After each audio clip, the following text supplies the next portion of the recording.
So what is an electric dipole? An electric dipole is a system of two charges, equal charges, one positive and one negative, separated by a very small distance of 2a meter. So this particular concept of electric dipole, it has a very important significance in the electrostatics. So how it actually affects next? Since there are two equal positive and negative charges separated by a very small distance, as a whole, the electric dipole itself doesn't have any kind of net charge. The net charge is zero for an electric dipole. However, the electric field associated with such kind of a system is not equal to zero. So let us just deal with these kind of concepts related to the electric dipole. So first concept that we are going to deal under the electric dipole is the electric dipole moment. The electric dipole moment is given by P bar is equal to Q into 2A P cap. That is, electric dipole moment is a product of one of the charges and the distance of separation between the two charges. And it is a vector quantity. How does it? And this vector quantity, it has a direction from the negative charge towards the positive charge. That is, P bar will always be in the direction from the negative charge to the positive charge. Now coming to what happens when the electric dipole is actually kept in an electric field. So as you can see here we have the electric dipole, electric field direction from left to right. In such a kind of electric field, if you are placing an electric dipole AB, then the electric dipole will align itself along the direction of the electric field. So this shows that electric dipole actually has a polarity, that is, electric dipole moment can be defined also as the measure of the polarity of the electric dipole. So now coming to the next concept, we have the electric field due to a dipole on the axial line. What do you mean by an axial line? The axial line is nothing but the line which is going to connect the two charges of the dipole. So if we are going to, let's say, take a point P on the axial line of the dipole at a distance r from the center of the dipole O, then the electric field at P due to charge plus Q, which is placed at point B, will be given by E plus Q equals to 1 by 4 pi epsilon naught Q by R minus D whole square along OP. So let us see how it is from the diagram. From the diagram we can see that this is the point P at which we are going to find the electric dipole, electric field. So at this point we have to first find out what is the electric field and its direction due to charge plus Q which is placed at B. So as you can see, electric field direction at point P due to plus Q charge will be in the away direction from OP. So next, let us go to the next step. Similar to the previous step, we have the electric field at P due to charge minus Q which is placed at A. So at this point, the electric field due to minus Q charge will be given by E minus Q equals to 1 by 4 pi epsilon naught Q by R plus A the whole square along PO. So let us see from the diagram how we can take this. As you can see here, from P to A, the distance will be, from P to O the distance is R, and from O to A the distance is A. So the total distance between P and A will be R plus A. So we are going to take the same distance over here, and we are going to write this equation. And as you can see, the direction is from P to O. Now we have to, in the next step, we have to calculate what is the net electric field at point P due to E plus Q and E minus Q. So what we have to do is we have to use the superposition principle to get the net electric field at point P due to charges plus Q and minus Q. So when we do that, we get E bar equals to E plus Q bar plus E minus Q bar. As you can see, E plus Q bar, it is from O to P. That is, the electric field direction is along the direction of the electric dipole moment. So we give the direction of this E plus Q bar as P cap. So we have substituted the same thing over here. So E bar is equal to E plus Q bar is written as 1 by 4 pi epsilon naught Q by R minus A whole square P cap plus E minus Q bar, as you can see here, it is from P to O, which is in the direction opposite to the P bar vector. And hence we take the direction of E minus Q bar as minus P cap.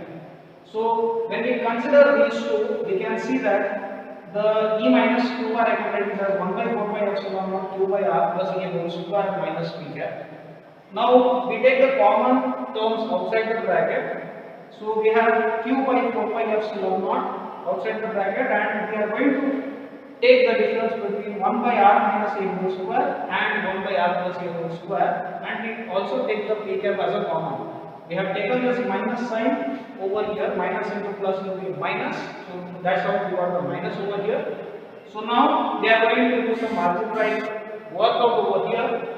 We are going to take the LCM and cross multiply, and we get this equation E bar equals to 1 by Q by 4 pi epsilon naught into R plus A whole square. I can expand it as R square plus A square plus 2RA minus this R minus A whole square will go to the other side with a negative sign. So R minus A whole square becomes R square plus A square minus 2RA with a negative sign multiplied through all the terms. So we get minus R square minus A square plus 2RA. You can see that the R square and R square will get cancelled out. A square will cancel out. So we are left with only plus 2RA and plus 2RA on the numerator. The denominator, since we have taken as a LCM, it becomes R plus A into R minus A whole square becomes R square minus A square the whole square. So in the next step, we have simplified everything and we have written in the next step E bar equals to Q by 4 pi epsilon naught 4RA divided by R square minus A square the whole square into P cap, and E bar is equal to, now we are going to split up this 4RA as 2 into 2A into R, and we are going to take Q into 2A together because we already know that Q into 2A is nothing but the electric dipole moment. So we substitute for Q into 2A in the next step, so that it becomes E bar equals to 1 by 4 pi epsilon naught 2PR divided by R square minus A square the whole square P cap. Now in case if the distance of the point P from the dipole is very much greater as compared to the distance of separation between the two charges 2A, in such a case I can as well consider that R square minus A square is almost equal to R square minus A square the whole square is almost equal to R power 4. Due to the approximation that A square is actually a very small quantity. So since A square is a very small quantity, R square minus A square will almost be equal to R power 4 due to the negligible quantity A square over here. So now on substituting this approximation in the above step, we get E bar equals to 1 by 4 pi epsilon naught 2PR divided by R power 4 P cap. So 1 R gets cancelled with 1 of the R in this, and finally we get the electric dipole, electric field due to the electric dipole on its axis as E bar equals to 1 by 4 pi epsilon naught 2 P bar divided by R cube. So this is regarding the electric field on the axis of the dipole. Now we come to the next question. The next question is the electric field due to dipole on the equatorial plane. That is, we are going to consider a dipole AB as shown in the figure, and we are going to take an equatorial plane. Now OP is a line on the equatorial plane. Equatorial plane means it is actually perpendicular to the plane of the moon, and it is dividing this entire electric dipole into equal halves. As you can see here, this is from here to here it is A, that is this is the half, and this is half of the distance of separation between the dipole. So now in this case, firstly we have to analyze the diagram. So when we analyze the diagram, we can see that if I want to find out what is the electric field at point P on the equatorial plane of the dipole. So here I have to first find out what is the electric field due to plus Q charge as well as minus Q charge separately, and then I have to add them as using the superposition principle.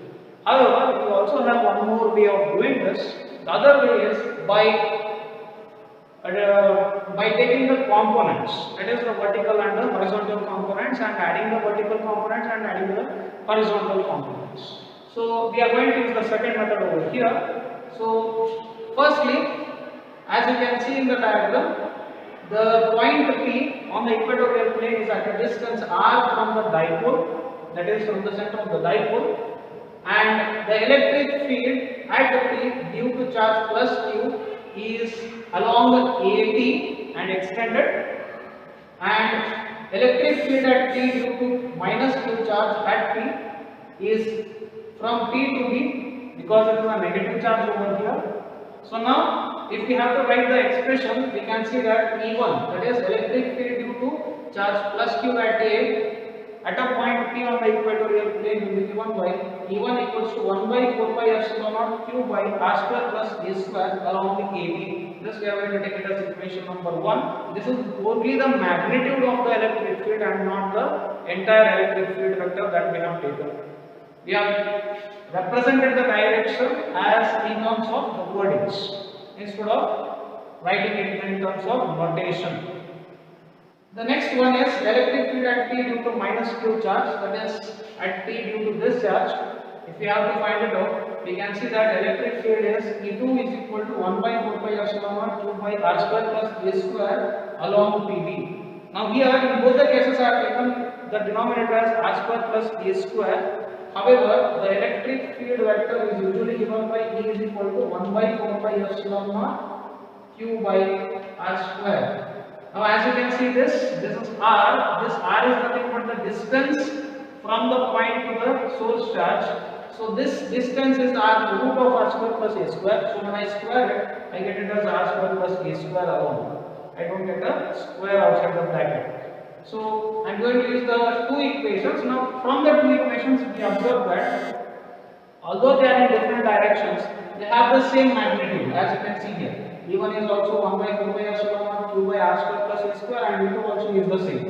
So we are going to assign the two magnitudes as a separate magnitude of a vector E as E is equal to 1 by 4 by epsilon naught Q by R square plus A square. Now from the diagram we can see that since E1 and the E2 vectors magnitude are same, when I take the vertical components become E1 sin theta and E2 sin theta. We can see that E1 sin theta is in the upward direction and E2 sin theta will be in the downward direction. This is E2 sin theta and this is E2 vector. So as you can see, E1 sin theta is in the upward direction, E2 sin theta is in the downward direction. So obviously these two quantities are going to cancel out each other because E1 and E2 magnitudes are same. If we look at the horizontal components of these two vectors, we can see that E1 horizontal component will have horizontal component of E1 vector is E1 cos theta and horizontal component of E2 vector is E2 cos theta, and they both are along the same direction and hence they are going to add up.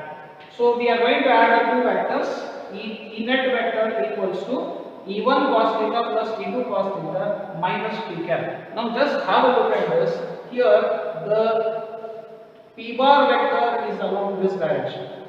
That is from minus Q to plus Q, whereas the E1 cos theta and E2 cos theta components of E1 bar and E2 bar, they both are in the direction opposite to the P bar.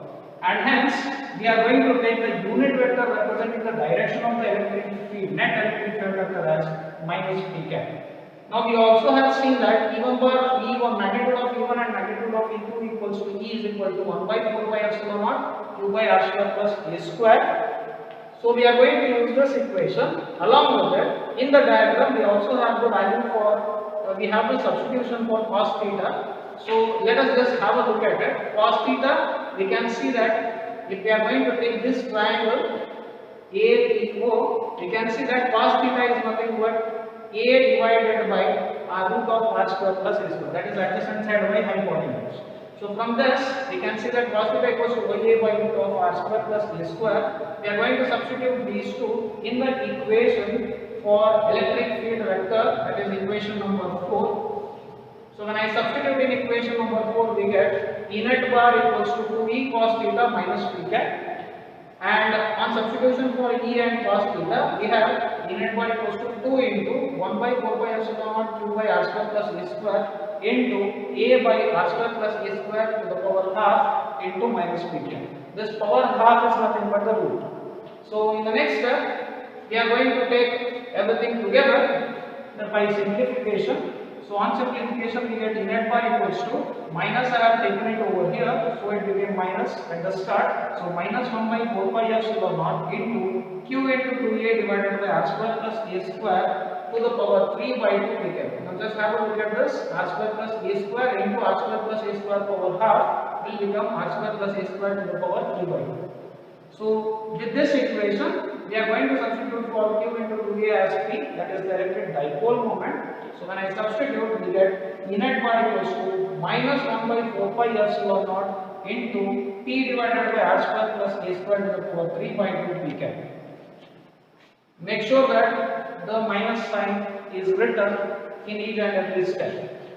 Now in case we are going to do the next approximation, that is in case r is very much greater than 2a, in such a case we have r square plus a square becoming almost equal to 3 by 2, almost becoming r power 4. So when I substitute for this,